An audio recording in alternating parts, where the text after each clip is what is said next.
叛军攻破昭京城，新帝弃宫而逃，留下皇后苏婉清独守空宫。叛军副将身着盔甲，面容干练，快步闯入凤宁宫内殿。叛军副将的右手下意识地举至额间敬礼。皇后娘娘，您醒了吗？苏婉清喉间动了动，缓缓点头，眼神依然茫然。苏婉清的指尖撑着冰冷的地面，想要起身。副将快步跑向殿门外，门外传来隐约的喊声：报告老板，里面的人醒了。凤宁宫内殿，殿门被缓缓推开。老板。沈燕之身形一僵，眼中闪过惊喜、激动。你会打混凝土吗？会，天地可见。苏婉清垂下眼眸，心里快要吓死了。谁知道这混凝土是什么东西？沈燕之瞬间喜形于色，脸上露出狂喜的笑容。我太感动了，终于找到同乡了。苏婉清浑身僵硬，强忍着心底的恐惧，抬手轻轻拍了拍沈燕之的后背，配合着他的情绪。老乡，你是哪里人啊？我是云州的。这么近，我也是。这么近，这么美，周末到云州？对，周末到云州啊，我带你去吃好吃的。苏婉清心里暗道，什么周末？什么云州？他到底在说什么？苏婉清被迫伪装成沈燕之的同乡，他暗中告诫自己，必须谨小慎微才能保命。模仿他说话，认可他的观点，不懂就装懂，绝不能露出破绽。苏婉清看着铜镜中自己疲惫的脸，心里一片凄凉，这个谎言能持续多久呢？殿门被推开，沈燕之抱着一摞厚厚的书走进来。沈燕之脸上带着笑意，将书放在桌上。婉清，你应该学过高数的吧？这是系统送我的教材。哦，学过。苏婉清随着沈燕之的目光看向桌子上的书。苏婉清看着书上的阿拉伯数字，眼神变得茫然。忘了告诉你，我是穿越过来的，还带了个教材系统。哦，这样啊，懂了。3个月后有解释，我准备加个理科，数学能不能请你帮忙？当然可以。沈燕之大喜过望，连连道谢，放下书就欢快地离开了。临走前还不忘叮嘱：那就麻烦你了，婉清，我先走了。苏婉清快步走到桌前，随手抽出一本书，翻开2页，仔细一看，瞬间脸色惨白，双手微微颤抖。这是什么？天书吗？这些字我怎么一个都不认识？那些陌生的阿拉伯数字像一个个嘲讽的符号，让他头晕目眩。苏婉清对着天书般的数学书苦思冥想，半个时辰过去，依旧毫无头绪，只觉得绝望。他趴在桌上，面前的草稿纸上写满了歪歪扭扭的符号，那些歪歪扭扭的符号搞得他一个头2个大。这时殿门被轻轻推开，侍女清河端着一碗汤药走进来。他看向书案旁的苏婉清，满脸心疼。小姐，该喝药了，您都坐在这里1下午了。放一边吧，我再看看。清河放下汤药，叹了口气，默默站在一旁伺候。苏婉清重新看向书本，那些陌生的公式像魔咒一样缠绕着他。他用力揉了揉太阳穴，只觉得头晕目眩。苏婉清被高数折磨得身心俱疲，他头晕目眩地从书堆里站起来，双腿发软。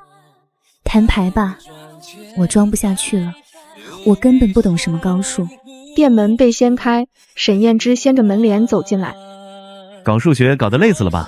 别学了，吃火锅去啊！苏婉清愣住了，茫然地看着沈燕之。火锅？我厉害吧？特意让御膳房做的。苏婉清被他拽着走，下意识想要挣脱，却被他拽得更紧。陛下，您慢点，我跟不上。叫我燕之就好，别总陛下陛下的身份。御膳房内烟雾缭绕，沈燕之准备的火锅让苏婉清感受到了从未有过的暖意。这可是我教御膳房做的，在咱们那里，冬天最适合吃这个了。苏婉清看着他娴熟的动作，眼神有些出神。快尝尝，好不好吃？好吃。可惜这个时代没有辣椒，不然更好吃。毕竟太久远了嘛。是啊，辣椒得到下个朝代才能引进的。苏婉清心头一震，手中的筷子顿了顿。他的家乡竟然在未来。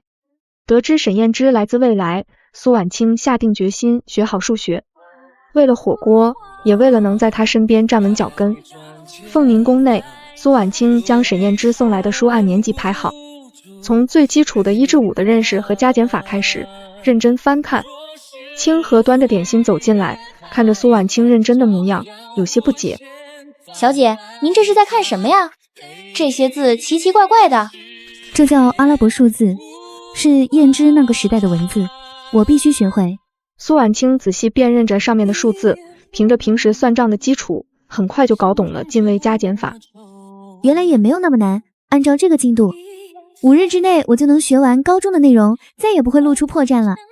小姐真厉害，一定能学会的。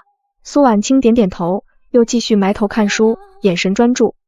沈燕之时常来找苏婉清，带她看自己做的新奇玩意，却耽误了她的学习进度。沈燕之推着一辆奇怪的2轮车走过来，车身上刻着陌生的纹路。婉清，快来看，我坐的自行车比马车快多了。苏婉清放下手中的书，走到他身边，看着那辆2轮车，眼神茫然。自行车？沈燕之得意地笑了笑，翻身上车，稳稳地骑了一圈。你看，很稳的，你要不要试试？我不会。你坐后座，我骑车带你去吃火锅，比走路快多了。好。沈燕之扶着他坐上后座，自己则翻身上车。骑车时有些不自然，车身歪歪扭扭。苏婉清下意识抓住了他的后腰，沈燕之身体一僵，车身歪得更厉害了。我还是走着吧，太危险了。沈燕之连忙点头，停下车子，语气有些慌乱。好好好，都听你的。宫中流言四起，朝臣指责苏婉清攀附新帝，御史大夫更是弹劾他苟活于世，有辱门楣。小姐，外头太过分了，他们说您不知羞耻，自甘下贱。一个前朝皇后，竟然还在宫里安安稳稳住着，还说您攀附新帝。苏婉清正低头做题，听到这话，神色平静，没有丝毫波澜。双曲线到焦点的距离比到准线的距离为离心率。清河看着苏婉清平静的模样，无奈地捂住耳朵，转身走了出去。小姐怎么又说这些奇怪的话，真是急死人了。苏婉清抬起头，眼神复杂。她知道这些流言蜚语迟早会逼死她，除非沈燕之表态。陛下，苏婉清身为前朝皇后，在前帝弃宫而逃时未以身殉国，反而苟活于世，攀附陛下。其父亲苏明哲更是娇女无方，有辱门楣，请陛下严惩。沈燕之猛地拍了一下龙椅，站起身，指着御史大夫，语气冰冷，带着怒火。李大人，你不也是前朝老臣吗？前帝弃宫而逃时，你怎么不去死，反而留在这里，对朕指手画脚？陛下息怒。朕告诉你，苏婉清是朕的人，谁再敢非议他，非议苏家，就别怪朕不客气。这京城是朕打下来的，前朝逆党，朕还没来得及清算。御史大夫被吓得低头，没敢再说话。御书房内一片死寂。趁着朕现在没动刀，给朕滚！御史大夫连忙躬身告退，脚步慌乱，不敢有丝毫停留。苏婉清站在御书房屏风后，看着沈燕之杀伐果断的模样，心头一震。他竟然为了他，不惜与整个朝堂为敌。15天后，苏婉清终于完成了沈燕之托付的数学考卷。苏婉清将一张写满试题的考卷整理好，放在桌上，轻轻舒了一口气，眼底满是疲惫，头发也掉了不少。沈燕之推门走进来，脸上带着笑意，快步走到桌前，拿起考卷仔细翻看。婉清，你太牛了，古文功底好好啊！应用题结合古代货币和生活用品，这也太强了，不愧是当过皇后的。能派上用场就好。这是我出的理综，我觉得没你的好，你看看能用吗？苏婉清接过考卷，翻开一看，瞬间脸色惨白，双手微微颤抖，眼神中满是绝望。力学、电磁学、氢气、氦气、细胞记忆，这又是什么？挺好挺好，都能用。耶，合作愉快。苏婉清不明所以，只好照着他的样子，也竖起掌心。沈燕之极为自然地拍了一下他的掌心，温热的触感传来。苏婉清心头一颤，脸上泛起一丝红晕。走，吃火锅庆祝一下。科举结束后，沈燕之连夜批阅考卷，选出10位理科人才，开始推行新政。副将走进来，端着一杯热茶放在沈燕之面前。老板，您都批阅了1页了，休息一会儿吧。不用，再等等，很快就批完了。这些人才对推行新政很重要。太好了，这个叫陆成宇的，数学考了124分，理综考了205分，太厉害了。沈燕之连忙将陆成宇的考卷挑出来，放在一旁，脸上露出满意的笑容。有了这些人，我的改革就能顺利推行了。沈燕之召见科举人才，任命陆成宇为国子监司业，负责推行6年义务教育，却遭到了祭酒的反对。陆成宇，朕任命你为国子监司业，负责推行6年义务教育。适龄儿童无论男女，无论出身，7岁起必须上学，不得有误。臣遵旨。国子监祭酒连忙站出来，躬身说道：陛下，万万不可，这举动不合祖宗制度。女子怎能与男子一同上学？这有违纲常啊！祖宗制度，朕推行新政，就是要打破这些不合理的制度。陆成宇，朕命你务必将义务教育推行下去，有任何阻碍，直接向朕禀报。臣遵旨。国子监祭酒还想再说什么，却被沈燕之冰冷的眼神制止，神色不满。陆成宇因频繁被弹劾，自行请求外放。陆成宇还是走了，那些御史台的人天天弹劾他，真是麻烦。你要小心那些世家，尤其是苏家，他们表面顺从，实则心怀不轨。你应该先稳住他们，慢慢换成自己的势力，再推行改革，这样会更容易成功。婉清，你说的对，我怎么没想到呢？你才来这里5年，竟然懂这么多勾心斗角的事。这就算勾心斗角了，你平时在朝堂上全靠发疯和武力。都是平时看得多了，略懂一些。你要是需要帮忙，我可以帮你。真的吗？那太好了，你能不能帮我一起批奏折？我把办公的东西都搬到你这里来，不麻烦你两头跑。工作量保证朝10晚4，午休2小时，绝不加班。好，我帮你。对了，有什么零食吗？有，我这就去准备，明天我就把东西搬过来。第二天一早，沈燕之就将办公物品搬到了凤鸣宫，两人开始并肩办公，气氛温馨。婉清，将就着吃，这是我用玉米炸的，等造出远洋货轮，我就去引进土豆，给你炸原味的。放进嘴里，酥脆的口感让他眼前一亮，点了点头。好吃，没想到你还有这手艺。沈燕之嘿嘿一笑，坐在他身边，拿起奏折开始批阅，时不时侧头看向苏婉清，眼神温柔。苏婉清认真地批阅着奏折，偶尔遇到不懂的地方，就转头问沈燕之。两人配合默契，直到他拿起下一份奏折。苏婉清眉头微微皱起，这是户部尚书请求沈燕之充盈后宫的奏折。不知怎么了，他心里莫名泛起一丝空落。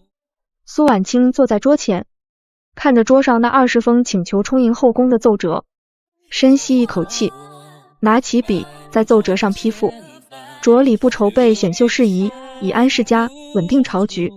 沈燕之批阅完手中的奏折，转头看向苏婉清。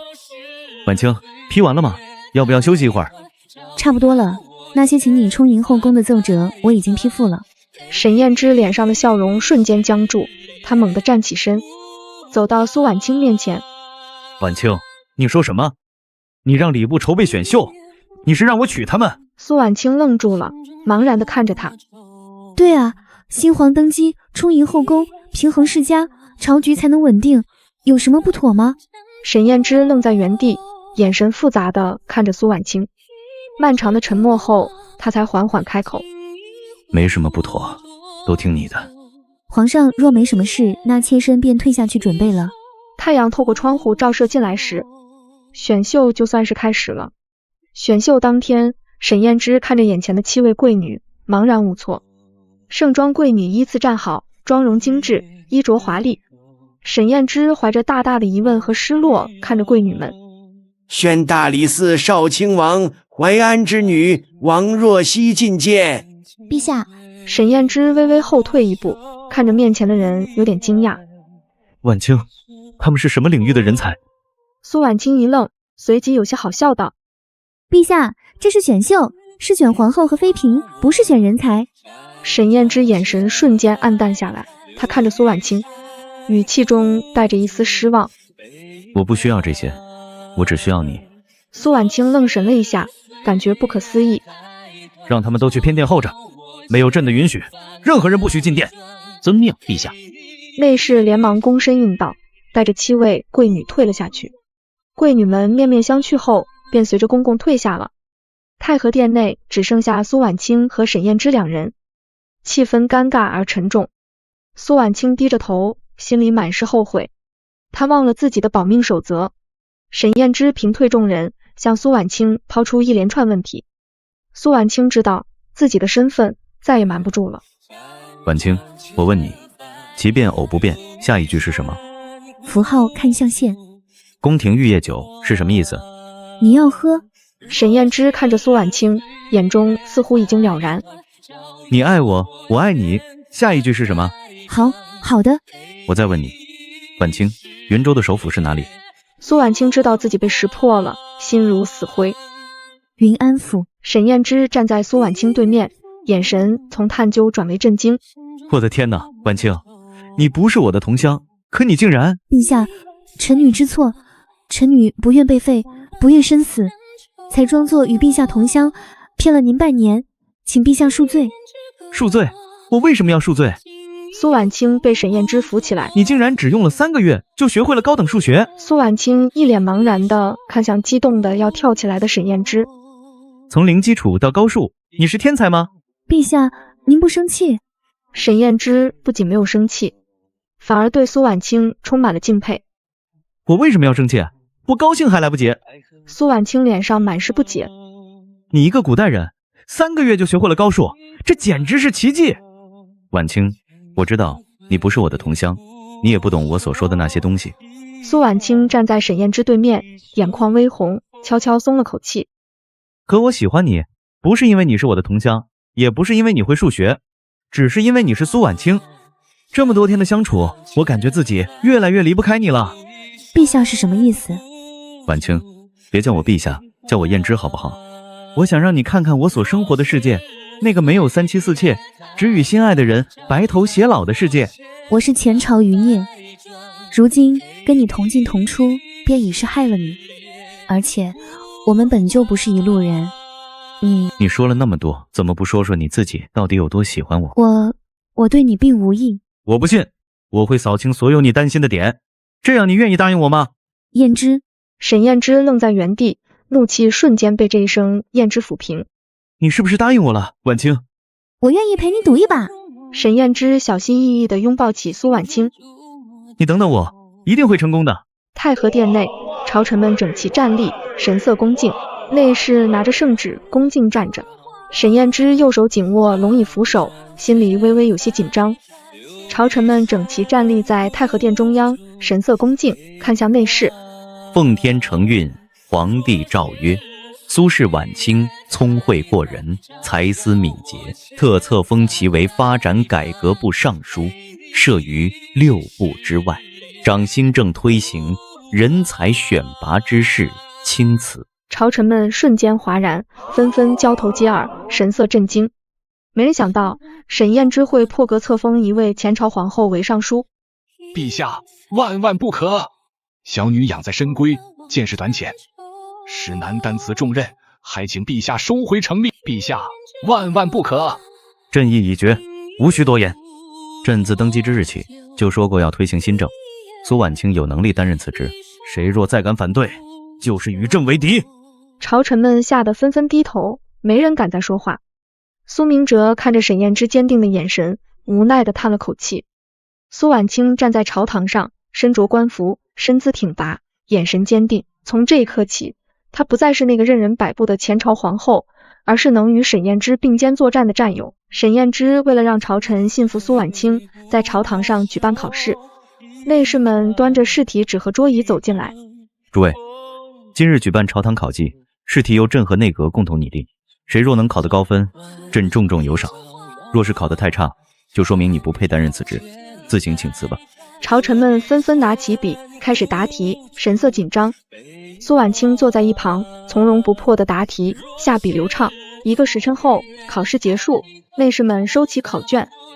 苏尚书148分，本次朝堂考绩均分78分。苏婉清以148分的佳绩碾压众朝臣。陛下，臣等质疑，您定是给苏尚书透题了，否则他怎么可能考这么高的分数？透题？朕现在就把所有人的考卷贴到皇宫外的告示栏上，让百姓们评评理，看看是不是朕透题了。朝臣们吓得不敢再说话，他们知道沈燕之说到做到，若是真的贴出去，那些考得差的人只会颜面尽失。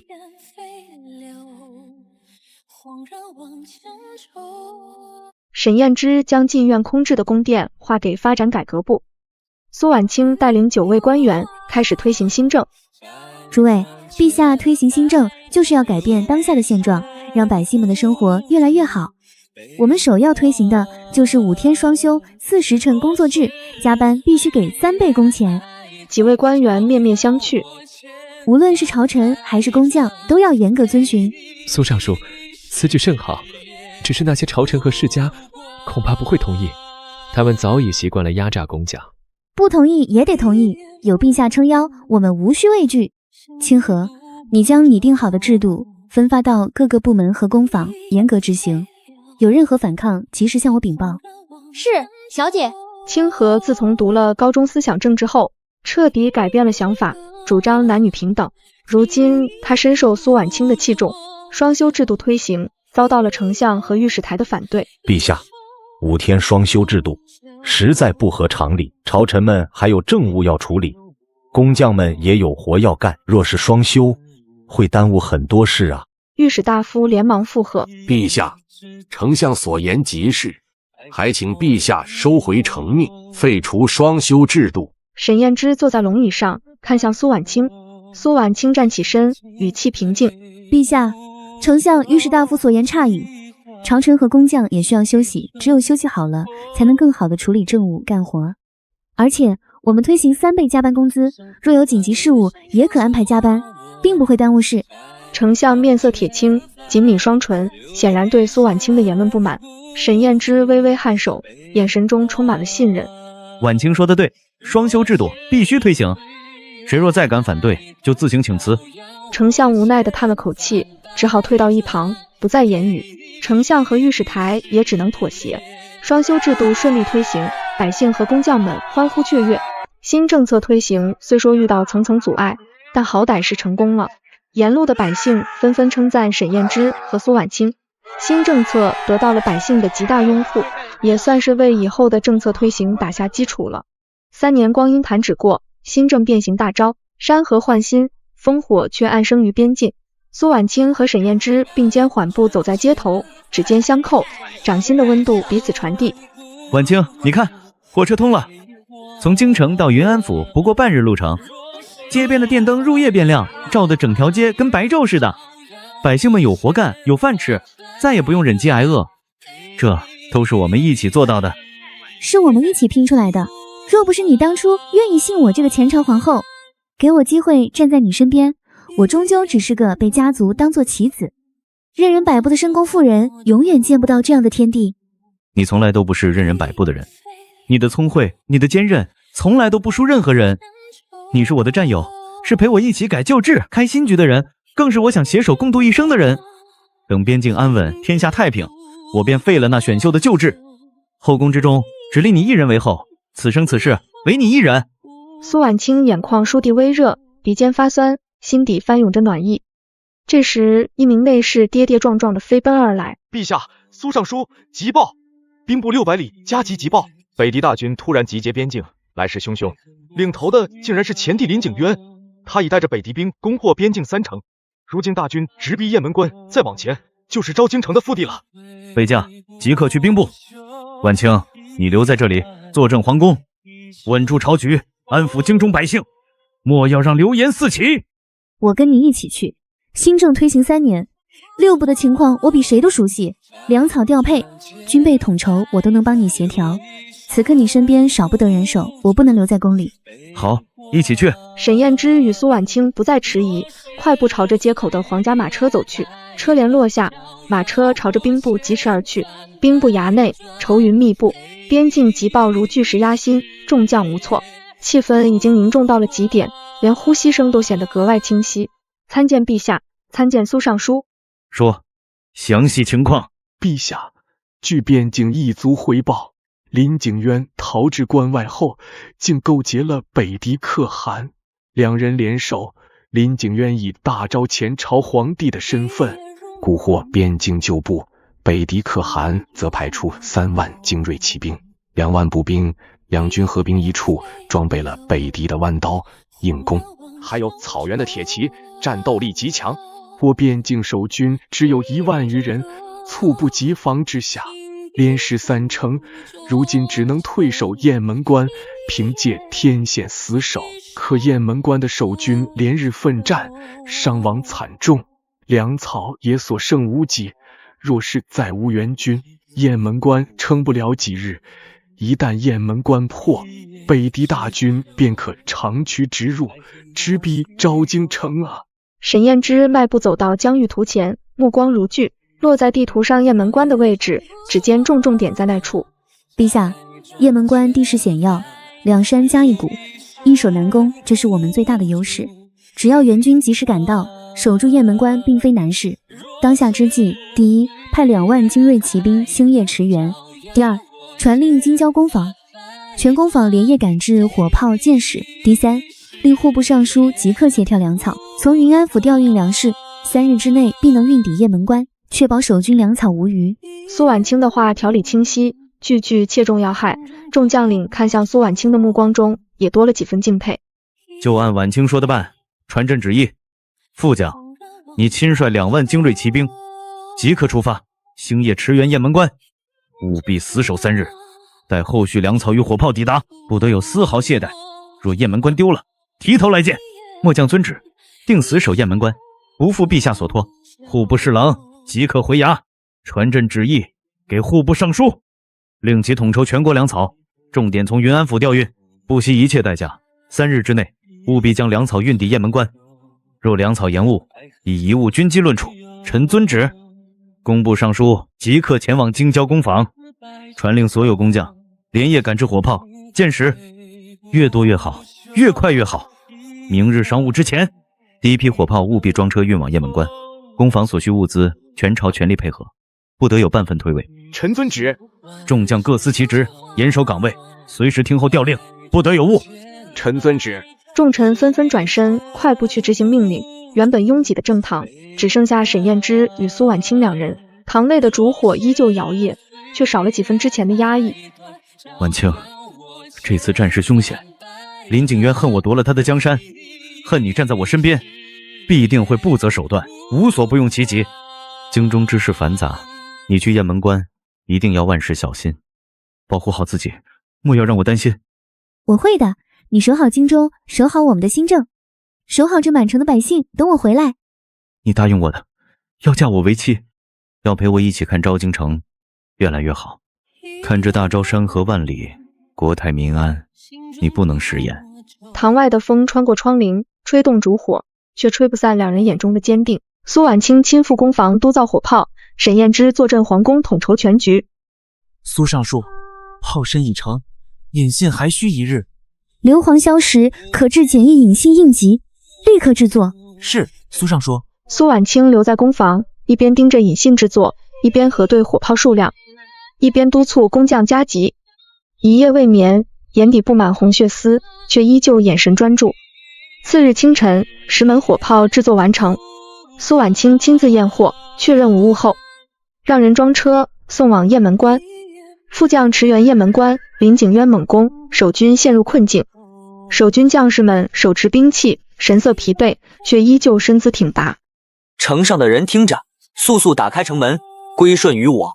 林景渊，你勾结外敌，背叛大昭，我等定死守雁门关。林景渊冷笑一声，抬手示意，北狄士兵立刻发起进攻，箭矢如雨，朝着城墙射来。守军将士奋力抵抗，死伤无数。就在此时，苏婉清带着火炮车队赶来，他身着铠甲，神色坚定。城墙上的士兵看到援军，脸上露出难以置信的惊喜。将士们，援军到了，火炮准备，瞄准敌军。士兵们立刻操作火炮，一个个炮弹装入火炮，蓄势待发。发射，炮弹落在敌军阵营，炸开一片，北狄士兵死伤惨重，进攻势头受挫。撤兵，明日再猛攻。多谢苏尚书支援，否则雁门关今日必破。不必多礼，我们还要继续备战。沈燕之得知苏婉清已经出发支援，心神不宁，连夜批阅奏折。御书房内烛火通明，沈燕之坐在桌前，面前堆着厚厚的奏折。他一边批阅，一边时不时看向窗外，神色焦灼。陛下，您已批阅一夜，苏尚书已击退北狄。婉清有没有受伤？雁门关伤亡如何？苏尚书无恙，守军伤亡惨重，粮草短缺。传旨，调3万精锐步兵驰援雁门关。一道明黄色的圣旨被卷起，盖上玉玺。婉清，等我，我很快就来陪你。沈燕之与苏婉清会合，林景渊率大军猛攻。婉清，有我在，不会让你有事，也不会让林景渊伤害大昭的百姓。我信你，我们一起击退外敌，守护好我们的昭京城。沈燕之、苏婉清，你们这对狗男女，夺我江山，毁我基业，今日我定要将你们碎尸万段。沈燕之冷笑一声，抬手示意，火炮再次发射，炮弹落在敌军阵营，北狄士兵再次陷入混乱。林景渊勾结外敌，背叛家国，今日就是你的死期！将士们，冲！城门打开，沈燕之率领骑兵冲在最前面。苏婉清坐镇城墙，指挥火炮支援，将士们士气高涨，奋勇杀敌。沈燕之手持长剑，斩杀多名北狄士兵，朝着林景渊冲去。沈燕之与林景渊正面交锋，林景渊率先发起进攻，长剑直刺沈燕之胸口。沈燕之侧身躲开，长剑反击，两人激战在一起。数十回合后，林景渊体力不支，被沈燕之一脚踹倒在地。沈燕之把林景渊踹飞出去后，拿剑指着他的脖子。林景渊，你弃功而逃，勾结外敌，残害百姓，罪该万死。这江山本就该是我的，若不是你，我还是大昭的皇帝。沈燕之眼神冰冷，手中长剑一送，林景渊当场毙命。北狄大军群龙无首，纷纷投降。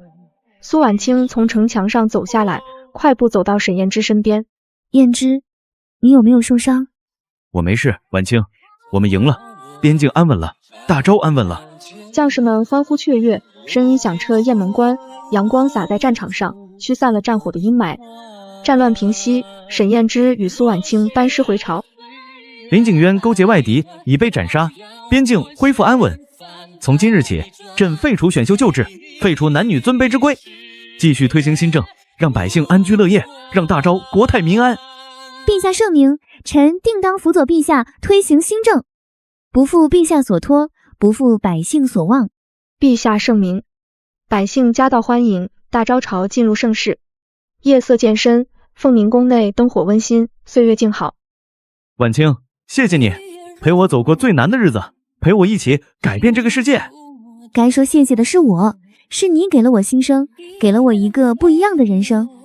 婉清，明日我便昭告天下，立你为后。此生我只与你一人相守，再也不分开。好，此生相守，永不分离。跨越时空，并肩同行，终得圆满。